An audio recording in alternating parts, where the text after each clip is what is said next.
নমস্কার বন্ধুরা, মমতার লাইফস্টাইলে আপনাদের সবাইকে স্বাগত। পুরনো বন্ধুদের পাশে থাকার জন্য ধন্যবাদ এবং নতুন বন্ধুদের স্বাগত জানিয়ে শুরু করছি আজকের ভিডিও। আজ আমি সবার প্রথমেই দেখাচ্ছি, দেখুন এই যে নিউট্রেলা মানে আমাদের যে সোয়াবিনের প্যাকেটগুলো আসে, আমার ঘরে এরকম ধরনের প্যাকেট আসে। এইগুলো আমরা কিন্তু সাধারণত ফেলে দিই, কিন্তু এর যে প্লাস্টিকগুলো এগুলো কিন্তু বেশ মোটা হয়। এই যে দেখুন বেশ মোটা, যেরকমভাবে আটা ব্যাগ হয় বা রাইস ব্যাগ হয়, এটাও কিন্তু ঠিক সেরকম। উল্টে এটা কিন্তু ভীষণ গ্লসি, ভীষণ মানে তেলতেলে টাইপের। এবার এইগুলো আমরা কিন্তু ফেলে দিই। আজ আমি এই দিয়েই একটা ভিডিও তৈরি করছি আর সেটাই শেয়ার করছি। এখানে যেহেতু একটা ছোট মাপ, তাই আমি দুটোকে সামনে পেছনটা কেটে নিয়ে মধ্যিখান দিয়ে কেটে বড় করে নিয়েছি, দুখানা টুকরো নিয়েছি মানে দুটো। তারপরে এই জয়েন্টে আমি সেলাই করে নিয়েছি। প্রথমে একটা সেলাই দিয়েছি, তারপরে আবার আমি একটা টপ স্টিচও দিয়ে নিয়েছি যাতে ওই সেলাইটা উঁচু হয়ে না থাকে, বসে থাকে। তারপরে এখানে আমি একটা কাপড়ের টুকরো নিয়ে তারপরে এই যে প্লাস্টিকটা রেডি করেছি সেটা আমি বসিয়ে দিয়ে এবার আমি সেলাই করে নিয়েছি চারপাশ।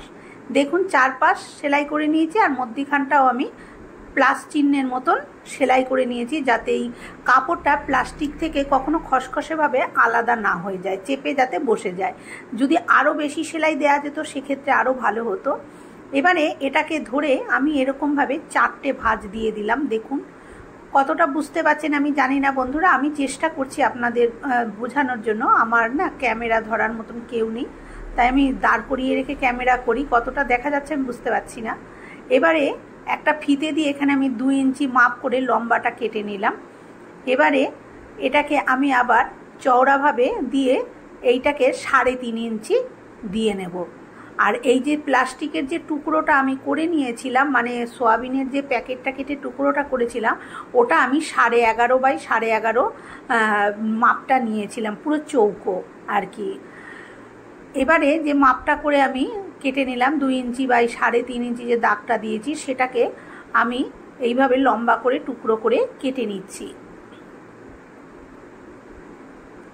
খুবই সহজ বন্ধুরা, আমি মেশিনে সেলাই দিয়েছি। আপনারা যদি মেশিন না থাকে বা অনেকে মেশিন চালাতে জানেন না, তারা কিন্তু হাতেই করতে পারেন। এটা আমাদের একটা ভীষণ উপকারী অর্গানাইজ আমি তৈরি করছি আজকে। এবারে দেখুন এই যে এরকমভাবে আমি কিন্তু কেটে নিলাম। এবারে আমি আরও একটা কাপড়ের টুকরো নিয়ে নিচ্ছি। আমি এখানে কাপড়ের টুকরো নিয়েছি, আপনাদের কাছে বিছানার চাদর বা পর্দার কাপড় বা যে কোনো জিনিস থাকে আপনারা সেটাই ব্যবহার করতে পারেন। তারপরে দেখুন এখান থেকে আমি কাপড়টা উল্টো দিকে করে এই যে টুকরোটা তৈরি করে রেখেছিলাম সেটা এরম মাঝখানে বসিয়ে দিয়ে এরম চারপাশ দিয়ে এইভাবে আমি সেলাই করে নেব। তার আগে এটাকে পিন দিয়ে খুব ভালো করে আটকে নিতে হবে যাতে নড়ে না যায়। এবারে আমি দেখুন খুব ভালো করে সেলাই করে নিয়ে চলে এসেছি। এবার চারপাশটা আমি একটু কেটে পরিষ্কারও করে নিয়েছি। অনেকটা বড় বড় অংশ ছিল, সেগুলো আমি কেটে নিয়েছি। এবারে কি করতে হবে, এবারে এরকমভাবে কাপড়টাকে যে বাড়তি অংশগুলো আমি এই জন্য রেখেছি যাতে আমাকে আলাদা করে পটি না লাগাতে হয়, এটাকেই আমি এইভাবে মুড়ে এইভাবে চারপাশগুলো পুরো পটির মতন করে দেবো। আর কোনাগুলো কাঁচি দিয়ে এইভাবে আমি একটু কেটে দেবো। কেটে দিয়ে এইগুলো এইভাবে ঘুরিয়ে ঘুরিয়ে এইভাবে আমি পুরো সেলাই দিয়ে পটিটা করে নেব। বড় রাখার জন্য কাপড়টা প্রায় এখানে 1.5 ইঞ্চি মতন বড় রেখেছি যাতে পটিটা একটু চওড়া হয়, খুব সুন্দরভাবে দেয়া যায়। সেই জন্য এইভাবে আমি পুরো পটি করে নিয়ে চলে এসেছি। এবারেতে কি করতে হবে, এই যে ছোট দিকের পাটটা, সেই পাটটা বড় দিকে এইভাবে ধরে এখানে আমি সেফটি পিনটা লাগিয়ে দিচ্ছি। আমার কাছে যেহেতু পিন নেই তাই আমি বড় বড় সেফটি পিনগুলোই লাগিয়ে দিচ্ছি। দেখুন এইভাবে ধরে এইভাবে ছোট পাটটাই বড় দুদিকে এইভাবে ধরে ধরে সমান করে নিয়ে এইভাবে আমি পিন লাগিয়ে নিতে হবে। তারপরে এইভাবে চারদিকটাই করে নেব। করে নিয়ে আমি পুরো এটাকে সেলাই দিয়ে নিয়ে আসছি। দেখুন আমি এটাকে সেলাই করে নিয়ে চলে এসেছি, কত সুন্দর দেখতে লাগছে।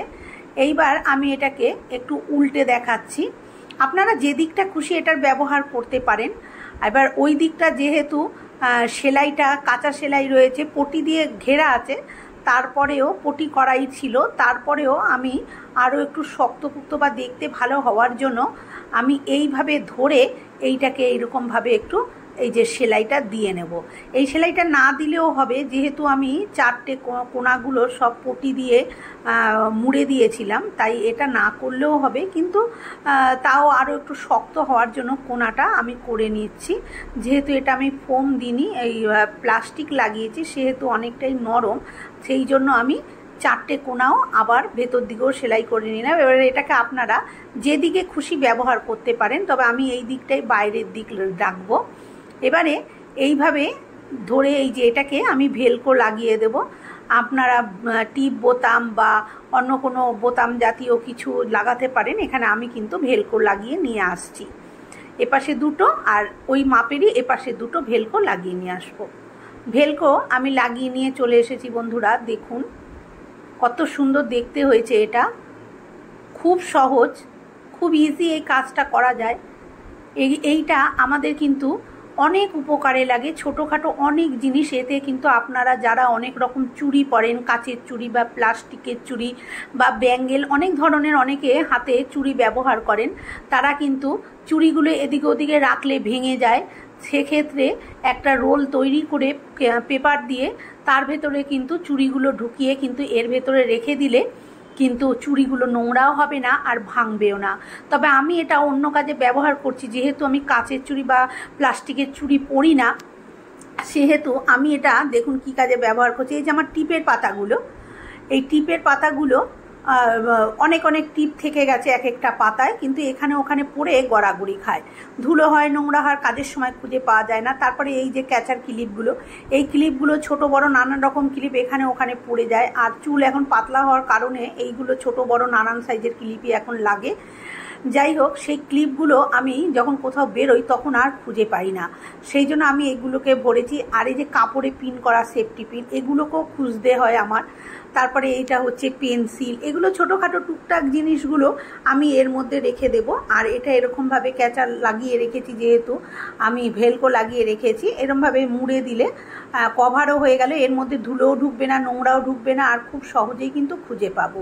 বন্ধুরা, আমার আজকের এই ভিডিওটা কেমন লাগলো কমেন্ট করে অবশ্যই জানিও। ভালো লাগলে একটা লাইক দিও, শেয়ার করো। আর আমার চ্যানেলে নতুন বন্ধু হয়ে থাকলে চ্যানেলটি সাবস্ক্রাইব করে নেওয়ার অনুরোধ রইল। পাশে থাকা বেল আইকনটা অবশ্যই প্রেস করবেন, কারণ আমি যখনই কোনো নিত্য নতুন ভিডিও শেয়ার করব নোটিফিকেশন আপনাদের কাছে পৌঁছে যাবে সবার আগে। আর ভিডিওটা কোথা থেকে দেখছেন অবশ্যই আমাকে কমেন্ট করে জানাবেন। আজকের মতন এই পর্যন্ত। ভালো থাকবেন, সুস্থ থাকবেন।